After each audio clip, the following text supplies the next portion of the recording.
and welcome. On Sunday I kicked off the first of two talks on mission, and the first was called Go Go, and the second will be called Go Stay, and we're looking at mission beyond and mission in the local. And the talk's available on the website, but in essence the scriptures are teaching us that if we want to be serious about fulfilling the Great Commission that Jesus gave to go into all the world and to make disciples, church planting is not an optional extra, but is a necessity in order to do that. And in these two videos, just want to open up some of those reasons for that in a bit more detail. And this video is going to look at the church as the means of gospel proclamation. And to look at that, we're going to just take a look at Romans 15. So if you want to grab yourselves a Bible, you can pause the video at this point, and we're going to just read from Romans 15, starting at verse 17. Therefore I glory in Christ Jesus in my service to God. I will not venture to speak of anything except what Christ has accomplished through me in leading Gentiles to obey God by what I have said and done, by the power of signs and miracles through the power of the Spirit. So from Jerusalem all the way round to Illyricum, I have fully proclaimed the gospel of Christ. It has always been my ambition to preach the gospel where Christ was not known, so that I would not be building on someone else's foundation. Okay, so this is the Apostle Paul writing to a church that he didn't know. And as we read through the letter to Romans, a number of reasons for Paul writing the letter become clear. And one of those is that Paul wants the church in Rome to partner in sending him on to Spain, where the gospel has yet to be reached. Some of that you can read about as you read on in chapter 17, in particular verses 23 down to 29, 30, and so on. And Paul's statement is kind of an interesting one, this statement here in verse 19. So from Jerusalem all the way round to Illyricum, I have fully proclaimed the gospel of Christ. What did Paul mean? Well, the church in Corinth, our best guess at the time that 1 Corinthians was written, was around 100 people. So Paul clearly couldn't have meant that the whole of Asia Minor, where in modern day Turkey, where this sort of area where Paul had been working, he couldn't have meant that was fully evangelized. Was sort of, everybody's a Christian. There's nobody else left to be converted or added into a church. That's clearly, he didn't mean that. Yeah, in verse 23, Paul goes on to say, but now there is no more place for me to work in these regions. There's no more room. There's nothing more to be done. My work is completed all the way from Jerusalem on the east coast, the east side of the Mediterranean, all the way around to Illyricum, sort of, on the west side, or sort of northwest side. There's no more room for Paul to work. Well, why does he say that? Well, I think that what's going on here is that Paul's expectation was that when a church had been planted, that they would go out with the good news of the gospel, proclaiming it not only in the place in which they were based, in the city of Corinth, but beyond that too, into the regions around. And so once Paul had established these churches that were carrying the gospel, and others too establishing the churches, that actually his work there was done. He needed to go on to somewhere else to create churches that would go and would do the same.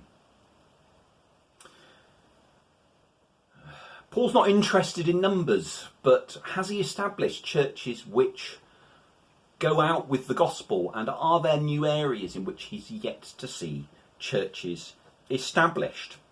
And so church planting is not, for Paul, an optional extra, but an integral part of how the gospel goes out into the world and how the gospel reaches a region, to the point that when he's established churches in Ephesus and Colossae and Corinth and around the sort of that whole area of Asia Minor, and the other apostles did the same, and no doubt there are many that we didn't hear of, that his work there was done because the churches would do the rest.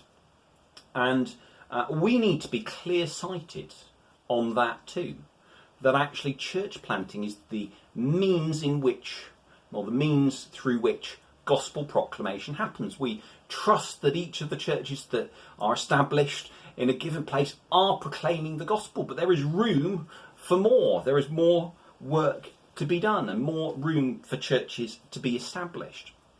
And as we look at the picture in the UK, I gave a couple of facts, I suppose, or statistics arising from our current circumstances about why we might want to consider church planting in order to reach people that existing churches aren't reaching. In the UK, church attendance is just dipping below 5%. Obviously, it's patchy. In some places it'll be more, some it'll be less. And there is a bit of a missing generation. Those in the 18 to 35-year-old group are disproportionately missing. There's a big gap if you look across the UK. We are not reaching those sorts, those people in those age groups, in that demographic. But the interesting thing is when you look at church plans, compared with churches of the same size but who've been established longer, they do young people in the 18 to 35 age group are disproportionately attracted to church plants.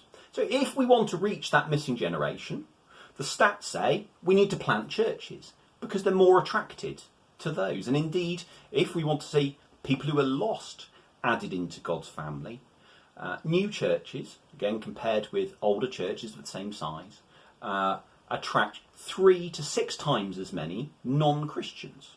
So if we want to reach those that are not yet reached by existing churches, planting new churches is the best way of doing that. And also it's God's strategy as well. Let's not forget that. I mean, the stats are one thing, but actually this is the way the church has always grown. I was saved into a church that had been planted by someone. You were saved into a church, no doubt, if you know Jesus and are listening to this, by someone who was part of a church, and that church was planted at some point. And if we are serious about fulfilling the Great Commission, about proclaiming the gospel in the earth, then we've got to be completely serious about church planting. It doesn't really matter whether we're in a local church doing mission in the local, or involved with planting a church. We've got to have a vision for both, that churches would reach people in their localities and beyond, and that we'd establish new churches that reach those that we're not reaching, and also areas where actually there's more work to be done. And there's plenty of room. If only 5% of the population in the UK go to church, we need to see many, many more churches planted. Mike Breen, a writer who was originally based in North Carolina now, but based in St Thomas Crooks in Sheffield, says this: no one accidentally creates disciples. Discipleship is an intentional pursuit. We don't accidentally produce disciples. We've got to be intentional about it. And Paul did that. He was intentional. He had an intentional strategy. He went to a large place. He saw people. He went to the synagogue, saw people saved, saw churches established, went off, came back a year or two, or a few years later. Maybe he stayed with them for a little while, established leadership in those churches, and then got those churches to a point where they were able to see the gospel extending out into their immediate area and beyond. And actually, we need to be intentional too. We can't create disciples by accident. The Great Commission won't happen by accident. We need to be clear-sighted and have a vision for mission in the local, but also to church plant too. So in the next video, we're going to be having looked in this video at the means of the means of gospel proclamation. We're going to be looking at the church as the demonstration of the gospel. or the effectiveness of the gospel. So if you're interested in that video, click the subscribe button at the bottom of the screen and you'll be notified when that video gets posted. Thank you for listening. God bless you. Bye-bye.